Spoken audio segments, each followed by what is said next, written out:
আজকে তোমাদের সঙ্গে শেয়ার করব একদম সঠিকভাবে ছাঁচের পিঠে, দুধে ভেজানো পিঠেটা। তো আমি যেভাবে বলছি সঠিকভাবে এভাবে করবে। অবশ্যই যাদের পিঠে ভালো না হয়, ভালো না ভেজে, তাদেরটা অবশ্যই ভালো হবে। তো এখানে আমি কি করেছি, আতপ চাল সারা রাত ভিজিয়ে রেখেছিলাম। সকালে ভালো করে 4-5 বার ধুয়ে পরিষ্কার করে মিক্সিতে ঠান্ডা জল দিয়ে বেটে নিয়েছি। তারপরে যখন বাটার পরে আমি ব্যাটারটা করেছি গরম জল দিয়ে। করার পরে সুন্দর করে ছাঁচটা তেল দিয়ে মুছে এক একটা করে পিঠেগুলো বানিয়ে নিয়েছি। দেখেন আমি একটা মুখ দিয়ে খেয়ে দেখছি ভিতরটা কতটা ফুটো ঝাঁঝরি টাইপের হয়েছে, দেখতেই পেয়েছো তোমরা। আর এখানে আমি দুধ গরম করেছি, দুধের মধ্যে দিয়ে দিয়েছি গুড়, অনেকটা সময় জাল দিয়ে পিঠেগুলো ভিজিয়ে রেখেছিলাম।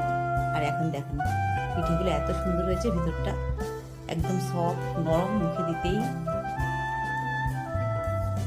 ফিনিশ হয়ে যাচ্ছে। দেখেন কতটা সফট, দেখতেই পাচ্ছেন।